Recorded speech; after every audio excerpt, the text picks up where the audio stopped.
भारत का इतिहास केवल नक्शे नक्शाओं पर बने राज्यों, राजपूतों की वीर गाथाओं या उपनिषद की कहानियां का नहीं, बल्कि ये इतिहास मंदिरों, मस्जिदों और इमारतों की तोड़फोड़, बहाली और उनके पुनर्निर्माण, रिकंस्ट्रक्शन से भी भरा हुआ है। हर शहर की गली, हर शहर की वह पुराना घर, खंडहर, सदियों पुराने संघर्ष, विश्वास और विवादों की गवाही देता है। 22 जनवरी 2024 को जब अयोध्या में रामलला का अभिषेक हुआ, तो पूरे देश ने एक सदी जैसे लंबे संघर्ष को अंततः न्यायपूर्ण ढंग से समाप्त होते हुए देखा। लेकिन क्या वो अंत था या फिर एक नए अध्याय की शुरुआत? एक ऐसे दौर की शुरुआत जिसमें काशी, मथुरा, मदुरै, अजमेर और दूसरे कई धार्मिक स्थलों पर भी वैसे ही सवाल और विवाद सामने आने लगे, जो न सिर्फ धर्म से बल्कि संविधान की आत्मा से भी जुड़े हैं। आज हम साल 2026 में खड़े हैं, तो भारत की सबसे बड़ी अदालतों में ऐसे मामले लंबित हैं जो न सिर्फ देश की धार्मिक आस्था से जुड़े हैं, बल्कि भारत के संविधान की दिशा भी तय कर सकते हैं। काशी विश्वनाथ मंदिर और ज्ञानवापी मस्जिद, श्री कृष्ण जन्मभूमि और शाही ईदगाह, क्या 2026 वो साल होने वाला है जिसमें इन विवादों के अंत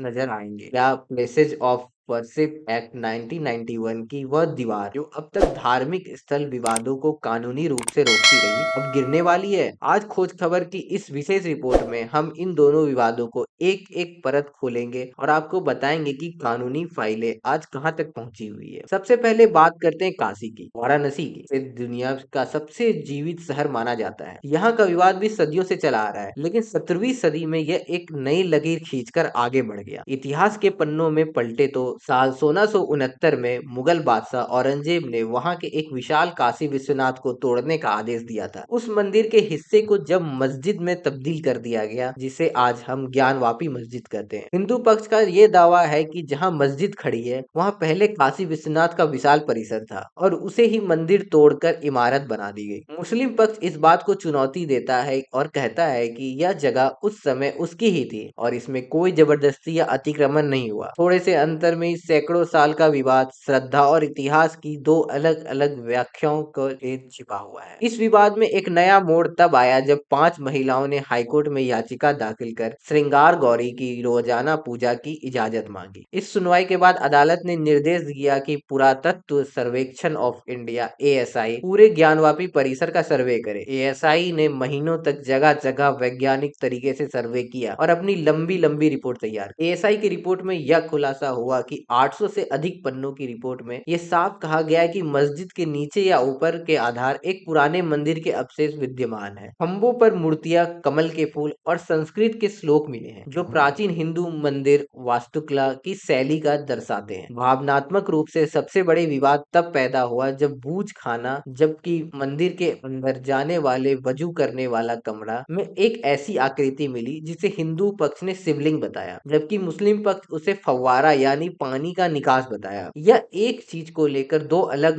व्याख्याएं ये विवाद को ज्यादा जटिल और भावनात्मक बना दी। आज 2026 में काशी विश्वनाथ ट्रस्ट और ज्ञानवापी मस्जिद कमेटी के बीच लड़ाई सुप्रीम कोर्ट तक पहुंच चुकी है। सबसे बड़ा सवाल यह है कि वजू खाना वाले शिवलिंग की वैज्ञानिक कार्बन डेटिंग होगी। अगर कार्बन डेटिंग से साबित होता है कि वह आकृति हजारों साल पुरानी है, तो यह साबित होगा कि यह जगह मुगल इमारत से भी बहुत पहले की मंदिर समय इमारत है। ऐसा होने पर ज्ञानवापी का पूरा केस एक नए जवेरे से देखा जाएगा, यानी यह निर्माण मुगल काल के कहीं पहले का हिंदू मंदिर समय इमारत हो सकता है। साथ ही व्यास जी के ताकाने में पूजा शुरू होने के बाद हिंदू पक्ष ने पूरे परिसर पे अपना दावा और मजबूत कर दिया। सवाल यह है कि वैधानिक रूप से दावा कितना ठोस है और कोर्ट इस दावे को किस हद तक मानता है। क्या सिर्फ पूजा चल रही है इसलिए यह हमारा है वाला तर्क चलेगा, या कोर्ट इतिहास, दस्तावेज और वैज्ञानिक सबूतों को कड़ी जांच करेगा? अब रुक करते हैं ब्रजभूमि मथुरा की ओर, जहां सवाल 1337 एकड़ जमीन का है, बल्कि भगवान कृष्ण के जन्मस्थल की पहचान का है। हिंदू पक्ष का दावा सीधा सा है, पूरी जमीन ठाकुर जी की है, यानी जहां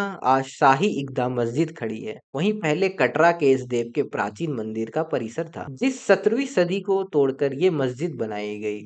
मुस्लिम पक्ष इस दावे को चुनौती देता है कि यह कहता है कि जमीन उस समय उसकी ही थी और इसके कई जबरदस्ती जबरदस्ती या अतिक्रमण नहीं हुआ। इस टकराव में ही मथुरा का विवाद छुपा हुआ है। मथुरा केस के सबसे बड़ा मोड़ 1968 का वो समझौता है जो श्री कृष्ण जन्म स्थान सेवा संघ और शाही ईदगाह कमेटी के बीच हुआ। इस समझौते के तहत यह तय हुआ कि मस्जिद वहीं रहेगी, दोनों पक्ष अपने अपने धार्मिक स्थल पर पूजा पाठ जारी रखेंगे और कोई भी पक्ष दूसरे पर हावी नहीं हो पाएगा। लेकिन आज का हिंदू पक्ष इस समझौते को धोखाधड़ी करता है। उनका तर्क है कि श्री कृष्ण जन्मभूमि सेवा संघ को ट्रस्ट की जमीन पर समझौता का अधिकार ही नहीं था। ये जमीन वास्तव में ब्रज ट्रस्ट या और किसी आधारिक निकाय के पास रहनी चाहिए थी। समझौते से धार्मिक अधिकार छीने गए हैं और न्यायपालिका इस समझौते को अंतर्जित मानती रही है। इस दावे के चलते ही यह मामला फिर से सुर्खियों में आ गया है और 2020 में सिविल कोर्ट में याचिका दाखिल मांग की गई है कि शाही ईदगाह मस्जिद पर कानूनी रूप से विवादित ढांचा का दर्जा दिया जाए, 1968 का समझौता